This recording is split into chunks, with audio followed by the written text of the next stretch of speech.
This show is brought to you by our patrons at patreon.com/Elder Scrolls Lorecast.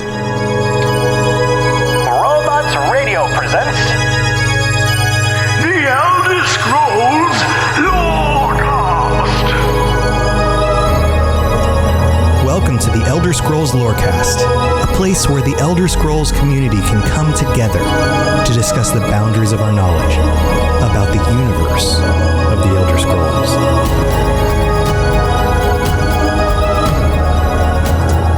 Adventurers, welcome back to the Elder Scrolls Lorecast. This is your host, Tom, or Robots, and I'm here with my good buddy, Lotus of Doom, in order to talk with you guys about Lotus's favorite Deadric Prince. Lotus, are you ready? It's Hermeaus-Mora time. It's Hermeaus-Mora time. It's Hermeaus-Mora time. Why not Hermeaus-Mora? Why not Hermeaus-Mora? The first edition I got to be involved with for Lorecast. Yeah, the first episode you were on, man. It was the first episode I was on. We made that weird off-brand joke about why not Hermeaus-Mora, which became a pretty popular shirt. One which, now that I realize I squandered my own opportunity for the video version, should have worn my version. I have that shirt. Yeah, I thought about wearing it too, but I didn't want to dig it out of my laundry pile. Yeah, I got kind of lazy about it. I did think about it, but then I was like, most people listen to the show. They won't be able to see it on me anyway. Yeah, so that's why. I did the exact same thing. I forgot to wear my shirt. But whatever. Hermeaus-Mora. Hermeaus-Mora.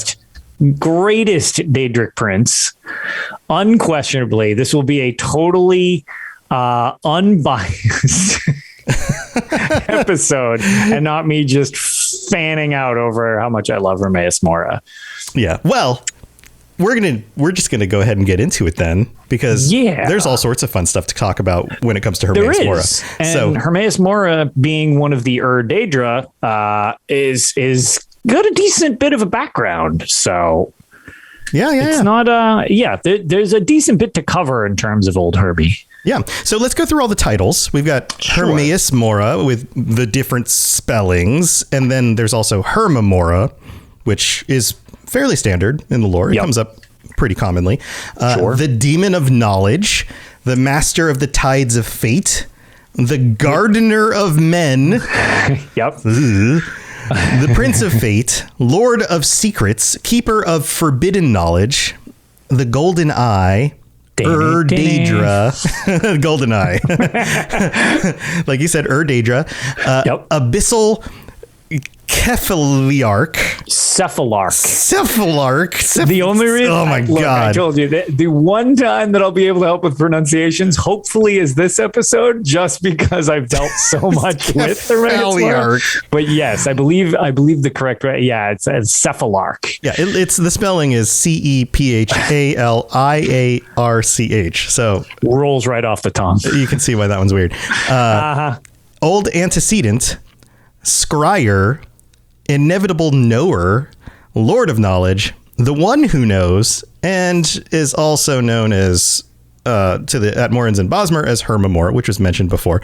But this one has a dash in it instead of quotes around Herma. So slightly different.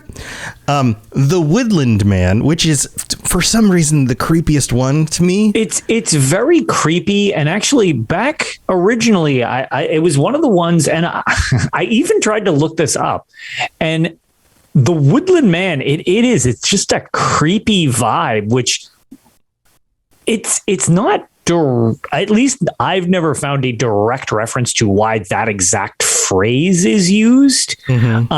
But since, the Bosmer kind of have their own take on Hermeaus-Mora, as most cultures do, it would, I could see the potential for, like, okay, if you're seeing this shape out in the woods or whatever, and Hermeaus-Mora, unlike the other Deadric princes, where we've made reference to the fact that sometimes it's a little tricky to nail down exactly their form. Right. Hermeaus-Mora takes the cake on this one, because Hermeaus-Mora is essentially completely no reference to human form whatsoever, other than the fact that it has an eyeball or many eyeballs. Right. It's very amorphous. drastically different depending upon game, but like Hermeaus-Mora is very much an it rather than really being able to put your thumb on exactly, oh, this is the female version or this is the male version. It's just, this is the squid version. This is the lobster version. This is the smoky version. Right. This is the one with extra tentacles. It's not quite the same as with a lot of the other Deadric Princes. Right. This is the first one that we've discussed in this series that we're doing right now that doesn't typically take on a humanoid kind of form. Right. Hermeaus-Mora doesn't really care about appearing in a guise that is particularly appealing or even easy to communicate with when it comes to mortals. Yeah. So the idea that like the Woodland Man, this idea that like he would take on a man-like form at all, is kind of this foreign concept compared to the way that we, at least in the games, typically see him. And you've described that before. Like most of the time when we see Hermeaus-Mora, he's seen as some sort of blob with tentacles and eyes and claws, and he's kind of amorphous many times. Quite frequently. Mm-hmm. So this idea that like he would be described as the Woodland Man actually is a very old description in the lore, and we can get into that in a little bit. But that one just creeps me out. This idea that this old ancient description of him being the Woodland Man is just, there's something about that is just like, it has this vibe of old mythology. The kind of stories that people told centuries ago, that, you know, somebody went out in the dark and in the woods, and these are the things that they came across in the woods at night, and then they came home and told stories about it. It borders on the mythology of the world of fairy, and I'm using fairy in the very old mythological sense of it, the sense that somebody like J.R.R. Tolkien was tapping into when he was describing hobbits or men stealing into the realm of Lothlorien or something like that, and seeing the realm of the elves and not really being able to describe it because it felt like it was this other realm. And the Elder Scrolls kind of plays on this a little bit with the world of the Daedra, with Oblivion, this sense that they themselves exist in this plane that is other than what mortals are used to.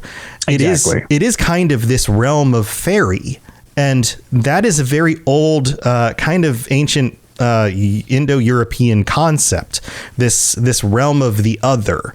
And all of this kind of ties back to that for me. And I have a feeling that the authors, when they used these terms, were kind of relaying that kind of concept. This idea that like, if you travel too far from the places of man, from the village, you might wander into this world of the fairy, to this world of the other.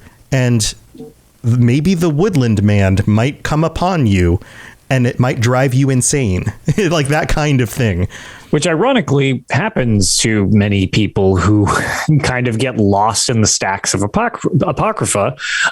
It's kind of insanity has a tendency to catch up to them as they search obsessively in the literal term. Like they become obsessed with this type of forbidden knowledge or unending knowledge, and it causes insanity in a lot of people. So yeah, this idea that like you could travel beyond the realms that we know into this other place and see things that aren't for mortal eyes.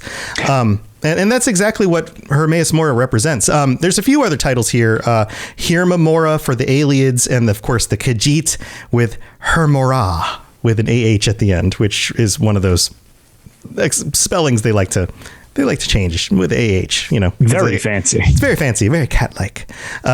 So those are the different descriptions. And a lot of those, like we were mentioning, tie back to this concept of knowledge, forbidden knowledge, the writing down of information, the pulling in of knowledge and information, all of these kinds of concepts. And like you were saying, his realm, or its realm, or their realm, depending on how you describe Herma-Mora, and if they're a person or a force of nature or whatever, like we've discussed before, is the realm of Apocrypha, which is an interesting title. Lourdes, I've studied Bible stuff and that kind of thing. Yep. The word Apocrypha, when it's used biblically, means the books of the Bible that were not canonized. Do you know about this? Right. Yeah, I vaguely, I knew there was something about that, but I'm not like an expert on that. So it's like, I just thought it was like more of like unreliable, but I guess that's kind of like tangentially a stretch to what you're saying. It's a synonymous way of thinking about it. So yeah, sure. So like when you're looking at the Gospels, for example, you got like Matthew, Mark, Luke, and John, right? Those are the canonized versions of the Gospel. So I believe it was like the Council of Nicaea in the 3rd century. They got a bunch of the church leaders together and they were like, okay, which of these books do you guys rely on the most and do you believe are the most accurate? Is basically the question they posed to all of these church leaders, and they all voted on it. That's how canonization worked. It wasn't like God came out of heaven and was like, and behold, these shall be the books of the Bible from now and forever. No, they got a bunch of church leaders together and they voted and said, okay, these are the ones that we think are the most accurate or the ones that are the most useful in our church services. And they voted like that. And the ones at the front of the Bible are the ones that actually got the most votes. Interesting. Yeah. So that's why the book of Revelation, which is not Revelations. So people who say the book of Revelations, no, there's no plural. It ends with an N. It's the book of Revelation. Right. There's only one Revelation. That book is at the end because it got the least amount of votes and it barely ended up in the Bible. Anyway, those 4 Gospels are the ones that actually got canonized. But there are dozens of Gospels out there, and many of them are considered the Apocryphal Gospels. Apocryphal meaning non-canonized. So the realm of Apocrypha is named that because it is this realm of forbidden knowledge. It is the non-canon knowledge. It is the information that you're not supposed to read. Right. And to that point, which is actually kind of interesting because I had never really thought about it until we kind of discussed it like that, is other than, maybe scrapped ideas and stuff like that, forbidden knowledge that the series hasn't delved into yet that, basically would go there. It's kind of interesting that it's just with it being his search for all knowledge whatsoever. It seems like that would be a good phrase for it because it would include both the stuff that is in the series as canonized and also if it's looking for all knowledge, you can throw all the other junk in there too. And it's like, hey, it's probably an Apocrypha. That might have just been scrapped, like might not have come to fruition, might have been an old concept that got, rewritten or something like that. So it's kind of interesting to think of it as like a weird fourth wall breaking name for the place that holds all the ideas that could or are in the series, as well as those that kind of didn't make it or haven't made it yet, so to speak. Yeah, that's a cool way to think about it. And all knowledge, it's not all truth. That's something that's also interesting to think about. All knowledge is all knowledge. All knowledge is not necessarily true. Correct. So I think that's part of what drives people insane is that when given too much information, you begin to have a hard time discerning truth from falsity, and your grip on reality starts to weaken, because how do you then determine up from down, left from right, reality from non-reality, right? All of that. And I wish I remembered the book exactly offhand. I think it might be, somebody can correct me if I'm wrong on this, but I believe it might be the book on Oblivion, where there is the mage who traverses through the plains of Oblivion, and eventually his journey on reporting back ends when he gets to Apocrypha, because he's basically driven mad in Apocrypha, searching through the stacks, and basically his quest for knowledge is given free reign in all directions, which kind of like overloads him. And that's pretty much the end of the mage. I think the book is on Oblivion, if I'm not mistaken. I actually should have looked that up. But either way, the idea that I like about that is, other than just the knowledge aspect, and to anybody who hasn't seen a rendition of what Apocrypha is, because some of the Deadric Prince's realms we haven't seen in a game. We have seen Apocrypha very specifically in the Dragonborn expansion to Skyrim. You go to Apocrypha. We had talked about it when we were discussing the Mirak episode. But basically, the quick overview of Apocrypha is it's stacks of books. There's, liquid ink everywhere. The ground is made of pages of books and bindings and stuff. And then all around the outer portions of the solid area you walk on is just this seas of just this weird green liquid type of deal. And one of the things that, you want to go all the way back. It's one of my favorite phrases. And in the UESP, they specifically have the title mentioned in the section when we were going through all of Hermeaus-Mora's many, many titles, the Master of the Tides of Fate. One of the things, and what that is from, is the Elder Scrolls Legend Battlespire, in which when you're reading through the books in there, you can pick up a book and it gives you like a quick background of the Deadric Princes. And that was one of my favorite phrases, is Hermeaus-Mora is searching scrying the tides of fate. And one, I think that's a really cool way. That just sounds cool. Like, that just sounds badass. It's like, man, that's creepy. Like, it's like, scrying the tides of fate. But the thing about that is the oceans of that weird green liquid give physical manifestation to the tides, which is actually kind of weird. I always found, because there's also, as we've brought up many times, the comparison to memories having a link to water in the series. Right. So I always found it interesting that Hermeaus-Mora's realm essentially has its own almost corrupted version of that, where I think it's just like, it gives this cool vibe, whether intended or not. This is much more my take on it than like a thing written. It's neat that there's like the Oblivion version that he controls, where he sees all of these things in his tides of fate, theoretically, which I just thought was a really cool visual thing they used to represent the distance you can't go for gameplay reasons in Apocrypha. I just thought it was like a really good way of giving a visual version of like what is technically out there. It's because it's just limitless in all directions, theoretically, which is, when you say limitless, it's kind of weird, because that's the concept of infinity is kind of hard to wrap your head around as a physical thing, because we have a limit to what we can comprehend. So just having these tides of fate go off in all these different directions, which he reads, and that's kind of the idea behind how the Elder Scrolls work, as their like guidelines through different, potential destinies and stuff like that. It's all gets pretty weird, but ties in a lot to Hermeaus-Mora and his ability to read and predict stuff, but also not have just like it's not that he knows everything. Right. Because scrying means foretelling. Right. So it seems like, or predicting. And he's always trying to gather more knowledge, implying that he doesn't literally know everything. Yeah. But he's kind of like the center point that tries to collect it all.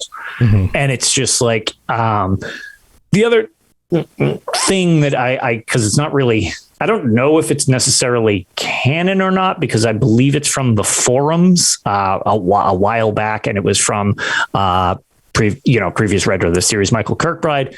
But one of the things that I did think was cool, the way it was phrased, I actually wish I knew the exact date for it, but the part that I'm going to reference, which you can look up on the Imperial Library, I'm sure, as they have all of this documented, is the fact that he's made of scraps of previous kalpas.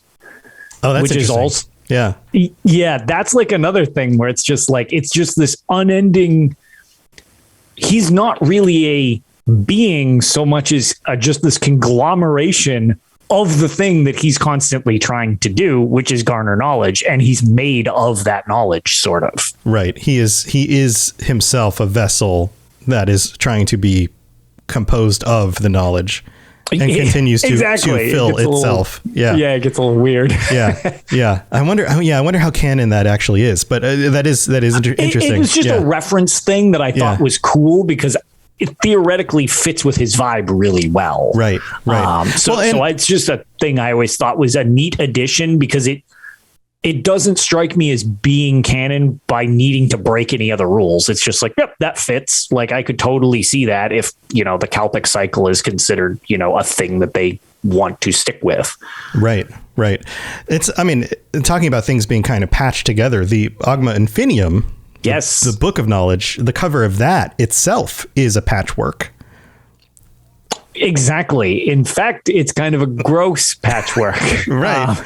As it's made of the skin of the races of the inhabitants of Nirn, which is kind of gross. Right. So, this is interesting. So the Ogma Infinium, also known as the Tome of Power, the Librum of Knowledge, and the Book That Knows, is an ancient tome of knowledge and an artifact of great power, written by Xerxes, the scribe of Ariel, who had been granted the knowledge within by Hermeaus-Mora.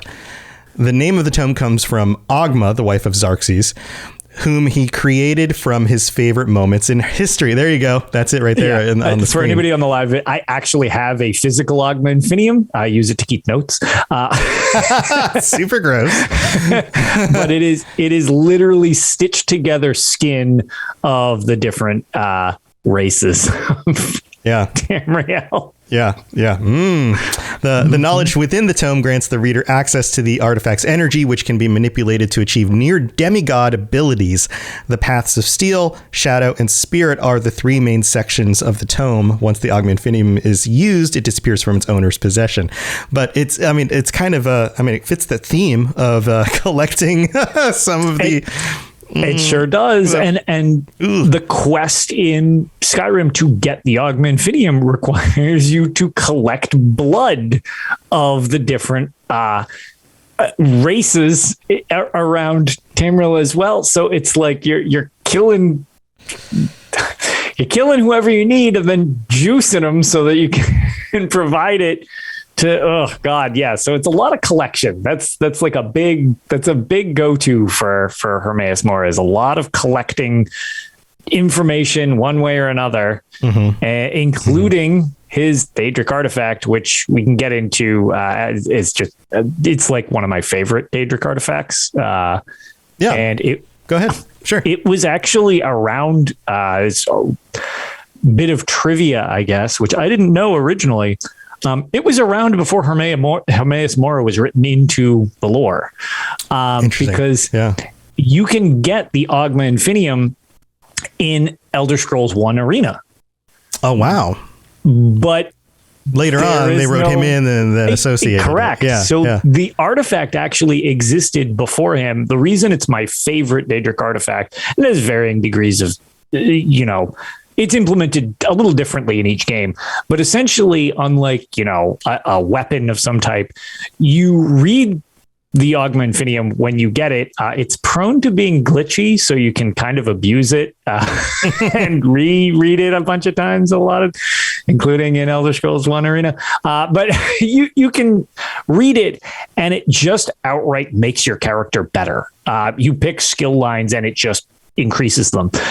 In Elder Scrolls 1 Arena, I believe you pick stats, and you can straight up improve them. Straight up buff. Yeah. And it's like there's no drawbacks to this thing usually, except that you can't pick all of them all the time. But then, like I mentioned, with it being a tad glitchy, not that I would, of course, recommend you do something like this, but sometimes you can get it back, like in Elder Scrolls 1 Arena. To get the Ogma Infinium, you can just redo the quest and you get it back. So you can just reread it again. It's like, oh wow, this makes me real. I can be as powerful as I want. But it's one of the ones that I always like to get, but I don't like to use it until I'm pretty powerful, because it ignores how much XP is required to level you and just gives you the levels. So it's great at late game. It's more valuable the longer you wait to use it. Yes, exactly. Yeah. Well, that makes sense. Yeah. Yep. It's a very min-maxy number crunchy item, which is probably why I like it so much, because that's how I kind of play these games. Yeah. So, okay. That makes sense. Yeah. So, okay. Well, we've got, let's see, we've got a few different things to cover still. I mean, there's a lot more we could talk about with Hermeaus-Mora, but why don't we go ahead and take our mid break, and then we're going to talk about some more of the details, including some of the other artifacts. And then of course we've got some other interesting facts for you guys about Hermeaus-Mora. So we'll be right back. The skies are marked with numberless sparks, each a fire and every one a sign. All right, here we are in the middle of the show, and man, you guys just keep signing up for the Patreon, so I really appreciate it. We've got some other new patron members to call out today, and thank you so much for joining us on the Patreon. We have I'm F, Avery G, Alex W, and John R all signing up this last week. So welcome to the Patreon. I'm glad you guys are here. It's nice and cozy in here with all 86 of us. Holy moly! And a big shout out for Mr. Gummy Boy and Noodle Al Dente, our Deadric Princes, who have been hanging out with us for a long time now. So welcome to the Patreon. Thank you for being here. And if you're a tier 5 Deadric Prince, you get called out every week. And if we've done anything to help you get through your work week, you're just hanging out at work, listening to podcasts, if you're driving in your car, if you're working out, or if you are just playing all those awesome video games like Tiny Tina's Wonderlands, because Lotus and I are super excited about that game coming out, because we're gonna kill some peasant ass peasants in that game. I booted that up. We're saving the peasant ass peasants. Oh yeah, we gotta save them. That's right. I mean, yeah, that's much better.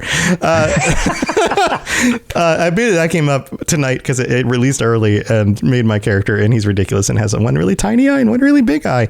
And Lotus and I are going to be playing that. I'll be streaming it some this week too, so it's going to be a lot of fun. But man, those games are a blast, and this one makes fun of Dungeons and Dragons, so that's especially fun.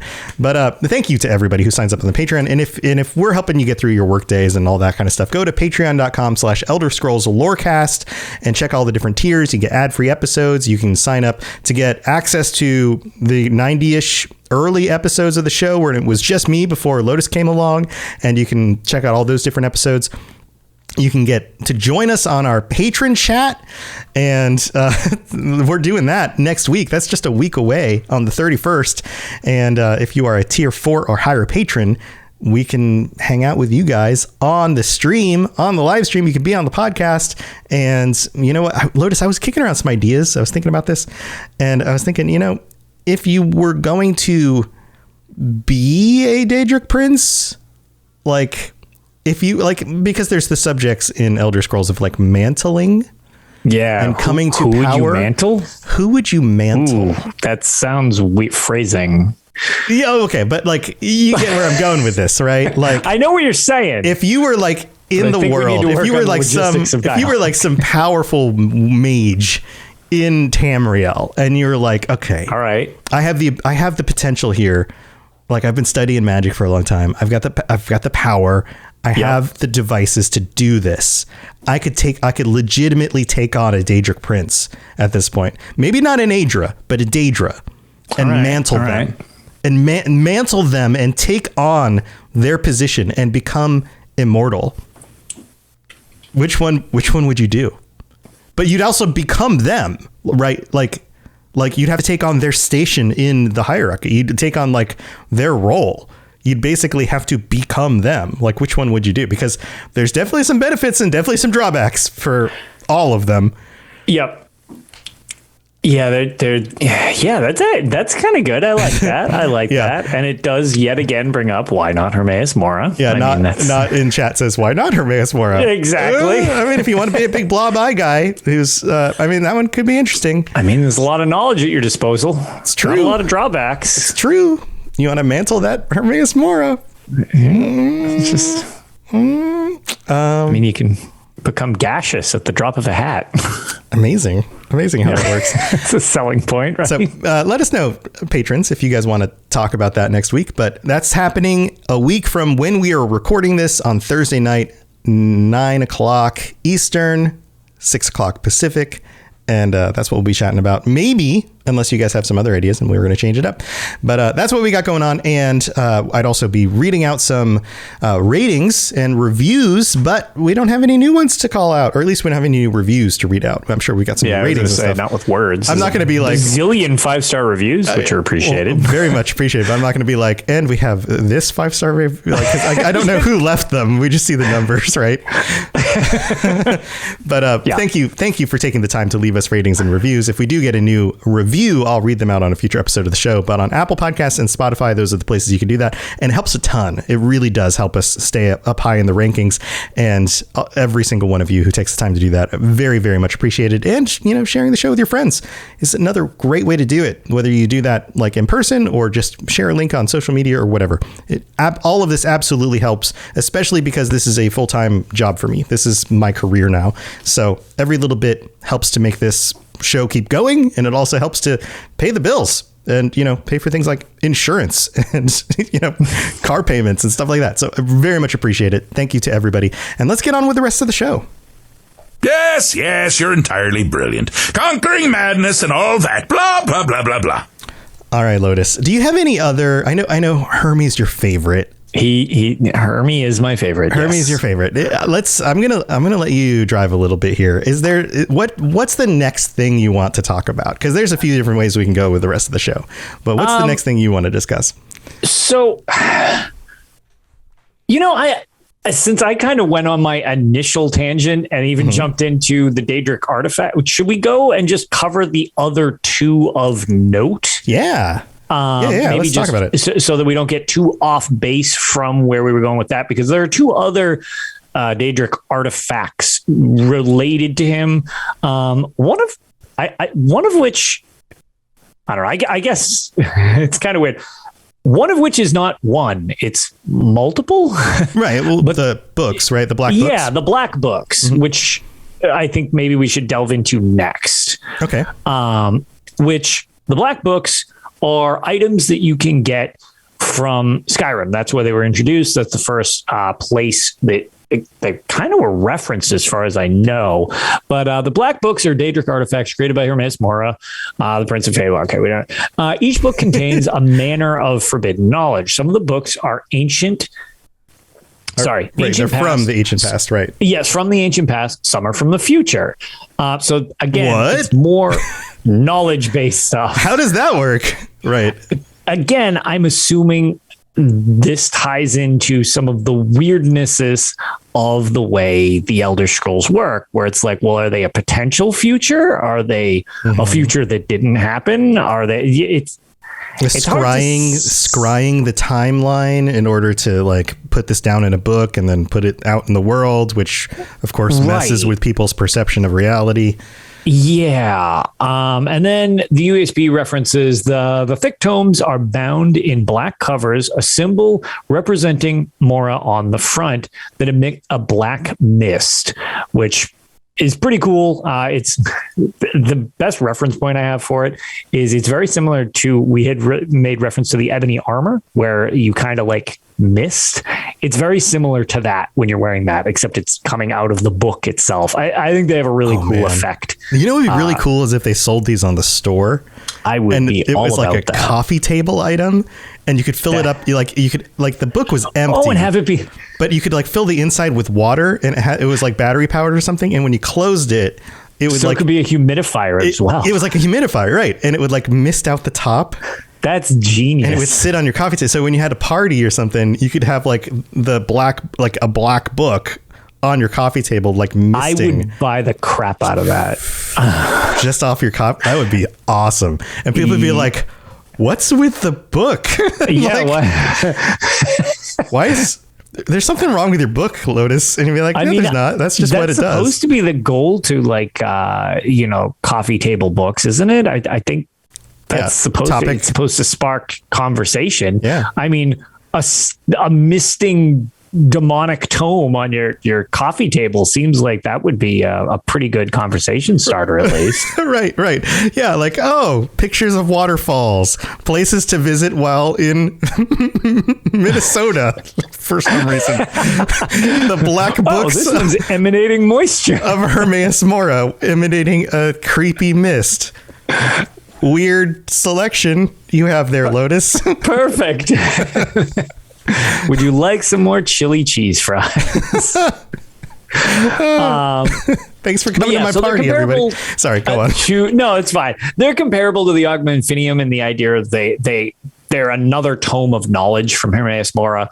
The books were spread across Tamriel by Mora and are usually located in the depths of ancient dungeons, which that's where you find them throughout the island of Solstheim.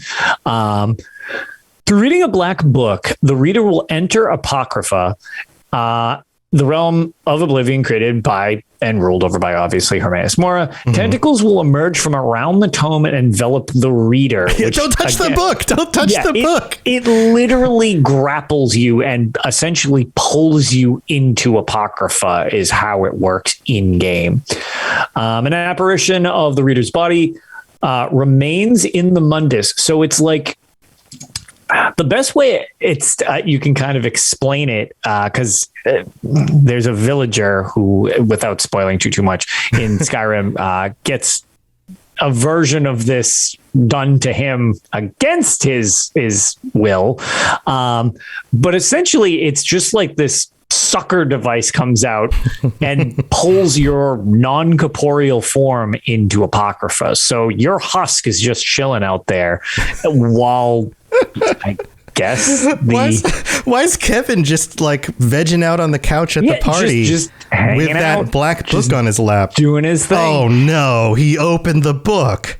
Well, Kevin, and the other thing about that, which makes it kind of creepy from a in-game way of dealing with this, is while you're in Apocrypha, just saying like, oh, you're up there is fine, except that when you leave Apocrypha by closing the black book and gaining some of its knowledge, you come back and you are not where you left yourself. Like your physical form has meandered off doing whatever. My favorite one was when you would come out of it and you would just be working on the statues and your character is just basically doing minor work without you having any input whatsoever, and you have to like get control back over your character model. So it's this weird, like, they do a great job of giving you like a freaky out of body experience where it's like, hey, my character wasn't doing that, stop that, what's going on what's here? Going on? Yeah, your body goes on to like autopilot mode, right? And that's just it, and that's kind of where I assume you get a lot of it's similarly implied that that's what's kind of controlling a lot of the residents around the area.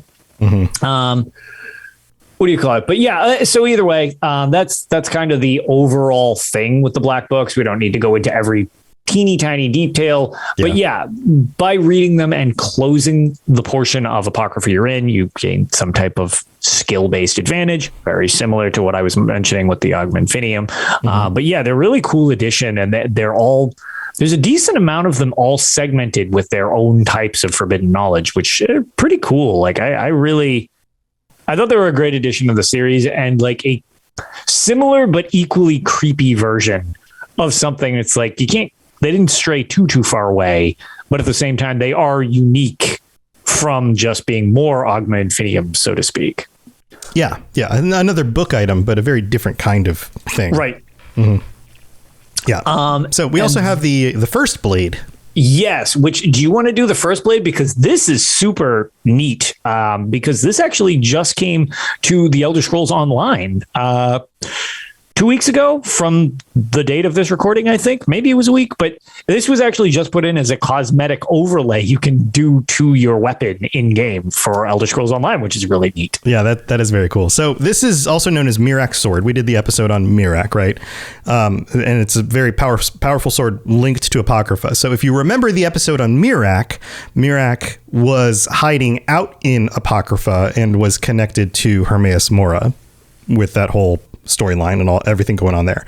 It appears as a primal green blade with a writhing lurker-like tentacles wrapped around it, which extend to attack targets and drain their stamina during combat. When it is swung, it takes the shape of a tentacle and grows in length.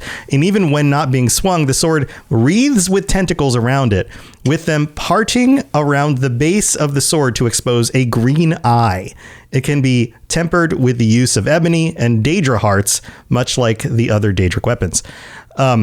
It is unknown if the first blade was seen after the Merithic era, but by the second era, the Skull of Solstheim knew it as a strange sword that belonged to a renegade dragon priest named Mirak far in the distant past. So it was left in Solstheim after Mirak departed, but was well known as his weapon during the Merithic era. The sword was in possession of the renegade dragon priest Mirak, perhaps dating back to the time before the Dragon War, and was in his possession during his time in Apocrypha. In the Fourth Era 201, he used the sword while battling the last Dragonborn at the summit of Apocrypha, who killed him and took possession of the blade. So, I guess there's some mix of information there. Like, how did the Skull in the Second Era know of the sword, and yet it was with Mirak during all of that time?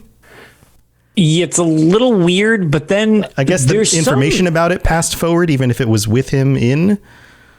Perhaps the one thing that's interesting, just again, related to the Dragonborn expansion itself, is the Skull seem to have some way of keeping knowledge that Hermeaus-Mora himself struggles to get, as that's one of the objectives for you in that expansion. Mm-hmm. So it makes me curious if they had some deeper tie to that they might have some knowledge to that, along with, some of the other secrets that he essentially pries out of them at certain points, or tries to. I wonder how far back the Skull date with some of the information they have, because they're not this huge thriving society or anything like that. They're kind of like small scale in the grand scheme of things. It's interesting that they have stuff that Mora struggles to get. Yeah. I mean, they're kind of a Nordic tribe that live in or off the coast of Solstheim, right? They're not known to have been anywhere else, or I mean, they're a very small group of people. Exactly. So Rob the Princess says the Skull are the creepy woodsmen too. Hermeaus-Mora. Maybe. Ooh, yeah. Twist. There's definitely some gaps of information, at least that I'm not aware of, in how some of this information got passed down, how they were aware of things. Right. And of course, we don't have. And how do you keep it from this demon that's literally, its creation and existence is around collecting knowledge? Like, how? Yeah. For all of this time, do they do to keep it away from Mora for millennia? Right. It's not from just the Merithic era on. Right. Exactly. Yeah. So it's an interesting note that somehow there's obviously something more with them. It actually makes me kind of curious. I kind of want to research the Skull for an episode now forward. See if there's anything explained. Yeah. The Woodland Man, the Skull, the connections, like Hermeaus-Mora, like the name itself has something to do with the Woodland Man. Like that's part of the character's name. So there's definitely some stuff there. And before we go talking any more about that, we definitely need to research that. That one I'd rather research before just doing wild speculation. Right. There are definitely some things that I've read before, but I need to refresh myself on exactly what the details are on that. But those are the items. Those are the artifacts. Of course, Hermeaus-Mora shows up in the different games. He's involved in Elder Scrolls Online. There's a lot of different stuff where he seems like he may even be in the background somehow, maybe plotting things, or just kind of being involved, and we're not really sure. He's not one of like the forward facing super active characters, although he does take a very active role in Mirak and the events of the Dragonborn expansion, that's probably the most active we've seen him in any of the storylines that I'm aware of. Can you think of anything else? Yeah, I mean, he has a few stray quests in Elder Scrolls Online, but again... And that's super active, more of like... Correct. They're just kind of related to him. There's a couple that are related to him. He does have his Seeker's Archive in the Craglorn region as well, which he has a really awesome statue inside the Seeker's Archive, which I still would really like them to implement as a housing item. That'd be cool. Because that's very cool. But yeah, it's a lot more of his stuff is tangentially related to him rather than him actively doing too much. Or groups of people who are curious about him or worshiping him. Or yes, and then you'll deal with them. There's a wood elf quest line like that. Or a group of Bosmer who believe that their Hermeaus-Mora isn't the same as the Deadric Prince Hermeaus-Mora. Yep. Like things like that. Like people who swear that like he's a good force for knowledge, or the differences in the different races and cultures and the way that they see him.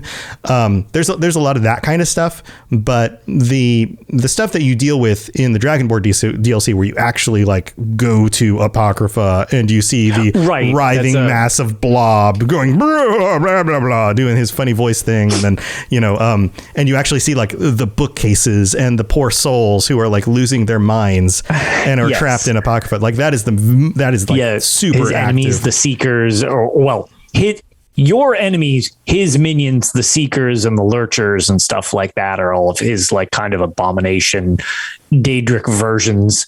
The other thing too is the Vilemance public dungeon. It's in Reaper's March in Elder Scrolls Online. That's tangentially related to somebody taking something from him that he did not approve of, which your goal is to squash that. So that's related to him as well. But to your point, he's never really, and even with the Dragonborn expansion, he's not this mastermind like, oh, it's time to take over. Right. There's points where it's like, yeah, do this because I want this. But like, it's not this, he's not prone to a world plot so far in the series, the way Mehrunes Dagon constantly is, or Molag Bal or something like that. Right. Or some of our suspicions about some of the other characters we talked about. Correct. We're like, all right, what is their real goal here? Because they seem to be interfering with mortals a lot. There's got to be something else going on. But he does. Like, there's definitely moments where he's underlying things. And he's definitely accumulating knowledge and information and dispersing false information into the world, like black books, and affecting people's perceptions of him in order to be worshipped and those kinds of things. Like that does happen, although it isn't as active as some of these other Daedric princes. He has to sustain his existence. Yes. So there is some of that, or at least it seems like there is. But again, kind of foggy stuff, though. We're not 100. He's the information about him is a little amorphous, just like he himself is. Yeah, exactly. He's a physical manifestation of sort of what he is. Right. So let's get into some of the trivia stuff here, because unless there's something else you want to cover before we move on. I was going to say, I think we can move on to some trivia stuff about it, because we've covered a decent amount so far. He's got some interesting little stories that relate to him, but we don't need to go through each and every one. And also, I believe we actually might have done some of them on the previous version of this. So yeah.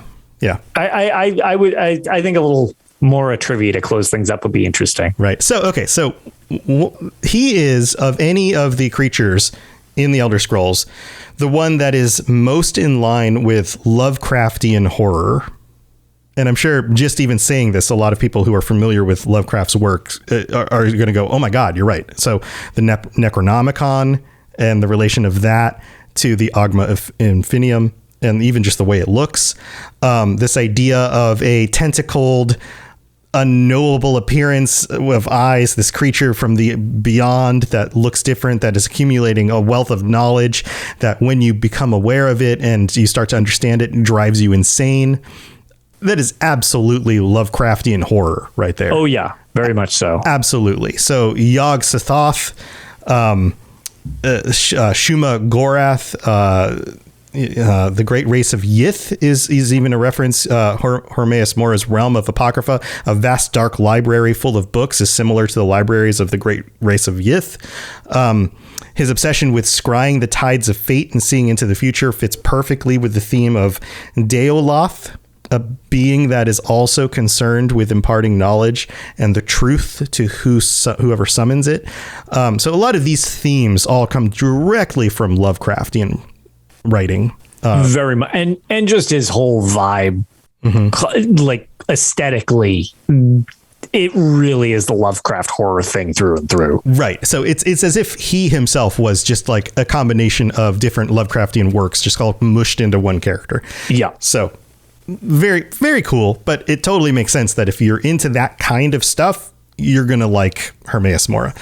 Another thing that's really cool is that, I think, did we note this before? During the events of the Elder Scrolls Online, which is, of course, set in the Second Era, a number of books from the future can be found. Yes. The books are implied to have been brought over to the Second Era through the use of magical halls created by a worshiper of Hermeaus-Mora. So this is one of the reasons why some of the books that you can find in ESO weren't written until later in the timeline. Right. I had not actually heard that. That's an interesting little way of sort of retconning that into the series, because they do definitely do some interesting gymnastics sometimes to try to sync up some.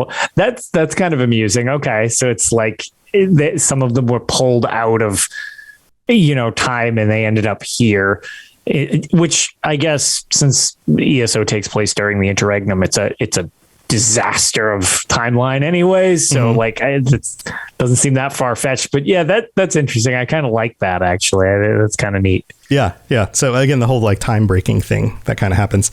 So this is kind of an interesting quirk. So if the Dragonborn DLC is installed in Skyrim, Hermy, good old Hermy, will appear during the quest Discerning the Transmundane as a massive dark green tentacles instead of the Wretched Abyss, which is his preferred form for dealing with mortals, though it will continue to be displayed as the Wretched Abyss. So the form that he shows up with before you get the DLC is different than the form he shows up with after you get the DLC, but it doesn't change for that quest line. So yeah, he kind of goes back and forth, which is kind of interesting. Yeah, that's pretty neat. Yeah. So, and then real quick, Storn, a character from the Skull, often refers to Hermeaus-Mora as Herma-Mora due to Mora also being known as a demon in the Skull lore, which Rob, the princess, talked about. The Skull, right? Like to the Skull, Herma-Mora is basically their Satan. He's like the devil incarnate to them. Active enemy to try to avoid. Right. So. Yeah. So which is completely opposite compared to what the Bosmer see him as just kind of this, almost like this good spiritual power rather than a Deadric Prince. So the worship of him varies in very different ways across all the different mortal races, but most of them see him simply as a Deadric Prince, and the seeker and holder of knowledge that you shouldn't have.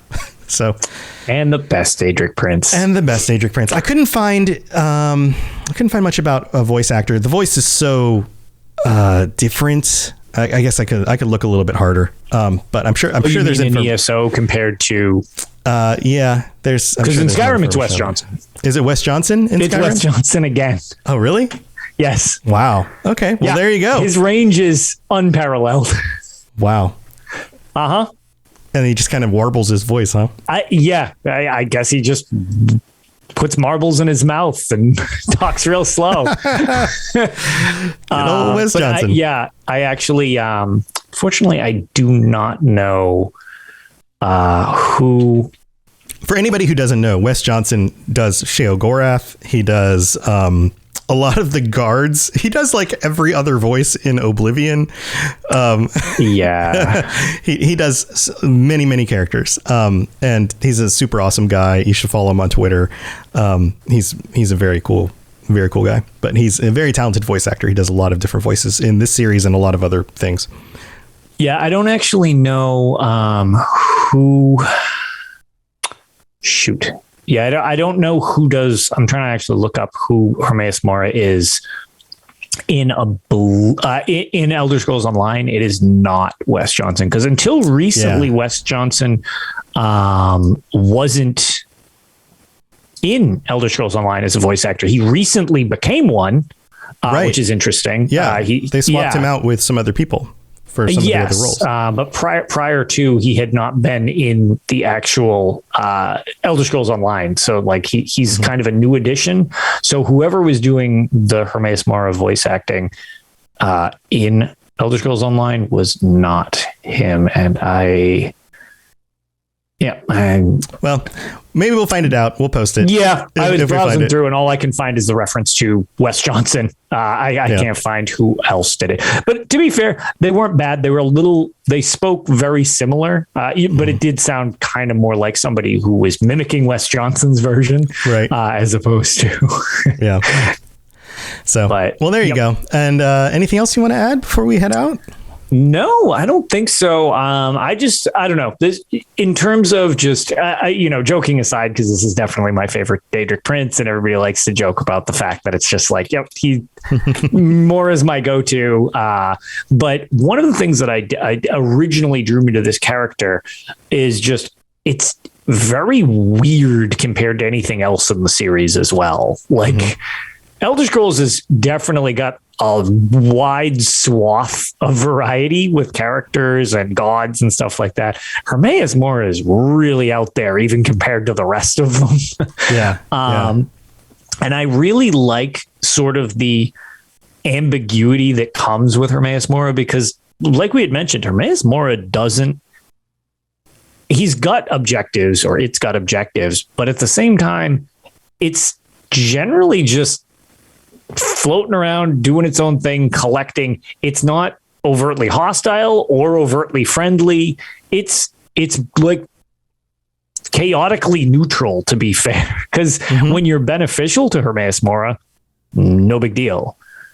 When you're not beneficial to Hermeaus-Mora, okay, all done. And a lot of times it's just like, Matt, you're dead. Like, I'm just done with you now. Like, nothing. It's just whatever Hermeaus-Mora is currently looking for is Hermeaus-Mora's objective, which is kind of neat, because the ambiguity to that is just kind of cool, because you can morph that into your own, like, oh, I like this character. Oh, nope, this character is my enemy. You can totally do it both ways.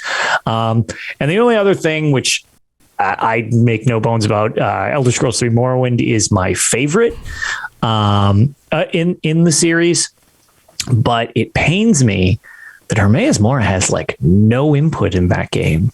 Yeah, there's no shrine. It's one of, so as weird as it is, the game that onboarded me hard to this series was lacking my favorite character. And looking back at that, it was one of those things that I never realized until later on. Because as soon as I found Hermeaus-Mora in Oblivion, I was like, oh, cool, it's a giant potato crab. Like, neat. It's a blob monster tentacle thing. And going back, I was like, where's Hermeaus-Mora? And it's just, it wasn't a focus in Morrowind. Not really. Yeah. No. So it's just weird that was kind of a Daedric omission for the most part in Elder Scrolls 3, which is, my joining of the series. And my favorite character wasn't really a focus in that one. They were like, this game's already too weird. We can't add more. We got to rein it in a little bit. We can't add any more into this. Look, we get 4 more tentacles and 1 eyeball, and I'm sorry, we're getting some new rating scale. Yeah, we're approaching Japanese rating scales at this point. It's gone too far. It's gone too far. It's gone too far. We can't do that. Yeah. So. Yeah, I like Hermeaus-Mora a lot. I think, and once you draw the Lovecraftian connections into it, all of a sudden, which is hard to avoid. It's hard to avoid. Like if you are aware of that, and if you haven't drawn those connections before, you start to go, oh yeah, okay, yeah, totally, absolutely see all of that. That totally makes a lot of sense. But if you're not familiar with that kind of stuff, and that in the last, I would say, the last 10 years, Lovecraftian horror has become so much more influential in, last 10 or 15 years. But if you go back to the release of Skyrim and Skyrim's DLC, I would argue that it wasn't as well known. And so coming across a creature like this in a game like that would have been a lot more surprising. And you may not have understood those references and those kinds of things. So it would have felt very left field, especially for a game like Skyrim that traded, you went from Oblivion, so we went from Morrowind with like mushroom towers and like it felt like this alien landscape, to Oblivion, which was basically high fantasy world, knights and and then of course demons coming through portals. And then you went to, and now we're going to go to the frigid north with Nords, and I'm a Nordling and I'm slaying dragons and like all the common, like regular kinds of tropes that we're familiar with in like European fantasy stuff. Right. And then this DLC and blobby tentacle monster, and all of a sudden we're off in like weird world again. Yeah, it takes a pretty direct turn. All of a sudden, it's like, oh, all right then. Yes, and like very different kind of setting and creatures and all that stuff gets like super weird. So it was a nice change. I thought it was a really cool change and a very interesting Deadric Prince to throw into the mix. And we've talked about this before. The ability of Elder Scrolls Online to go back and forth between the familiar and then the very unfamiliar, and the familiar and the very unfamiliar. And I hope with the next mainline game in the series that they're still able to do that. I hope that they still have some surprises, because we've gotten a lot of content with ESO over the last years now that we've become very familiar with the Deadric Princes. We've become very familiar with the different races and the different places you can go in Tamriel. I'm ready for something that does both feel the same, because it's going to be set in a place that should feel pretty familiar, but I'm also ready for things that feel very different at the same time. Like if we are going to go into a realm of oblivion or beyond that, I'm ready for something else to blow my mind. Yes. And I guess before we end, one thing that actually is kind of an interesting note, Rob the Princess just mentioned some tie-ins to D&D with Elder Brains, but the one thing that I specifically, it's not really listed specifically as one of his minions, but it's just one of the things that Elder Scrolls Online has kind of done a decent bit fleshing it out, are with the D&D reference. I'm not a D&D player, so forgive me if Beholders, I believe they're called. They're the like eyeball things. Yes, in D&D, right. So in Elder Scrolls, the Elder Scrolls version of that is called a Watcher. It's this basically floating eyeball with some tentacles or whatever.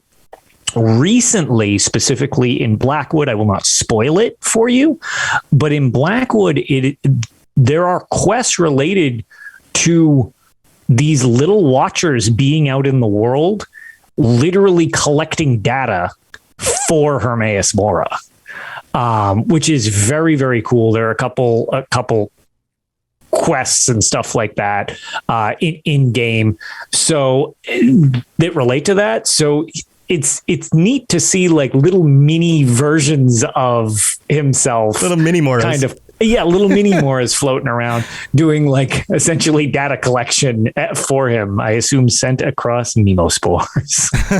Of course. Yeah, that's awesome. But that's just another thing that they've been kind of doing a decent amount with ESO that I thought was kind of neat and new as far as I know. Yeah, that's cool. Yeah, go check that stuff out. All right, man. Well, this has been super fun as usual. Yeah. And do remember, patrons and potentially future patrons, if you'd like to join us on the patron chat, that will be on Thursday of this coming week. So on the 31st. And we look forward to chatting with you guys, maybe about which which Deadric Prince, you would like to mantle. My brain tried to mush Deadric and mantle together, and also thought gross all at the same time. But Lotus, you got anything going on that you want to shout out? I know we got big news about Tales of Tamriel. We do. You'll be joining us this week, I believe. Yeah, exciting stuff. So you'll be joining us on Tales of Tamriel this week, which will be fun. We've got a big announcement to have over there. And then the other thing, the only thing I personally want to shout out, just because I think it might be of interest to the lore-based audience here more than the other show that I'm part of with Tales of Tamriel.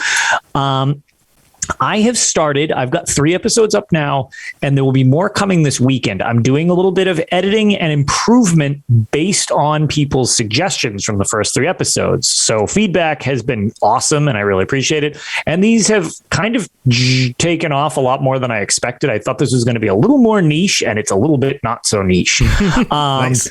I am going through, for the sake of lore and the story, the group dungeons in game in which you need to have a set of people to do. I mean, you could try to do them solo, but more or less, they're more complicated for people to just get the storylines out of.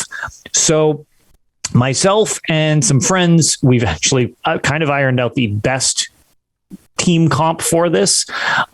We're going through and slow rolling all of the stories as if you're watching a TV show. It's not our dialogue. It's not us. It's the game dialogue, us going to try to get any relevant lore and stuff like that, look around, show you the environments and stuff, and provide the storylines to these group things so that people can have them as reference points, because you also can't go back and redo these without making an entirely new character every time you do it. So it's been something we started trying to do. I figured it might have interest to people who struggle to find groups for this stuff, or when you do, because if you do like Dungeon Finder, people just run through and it's like they don't sit there for the dialogue and stuff like that. So this is going to be trying to remedy that for people. And I'm really glad that everybody's been enjoying it so far. We've got more coming.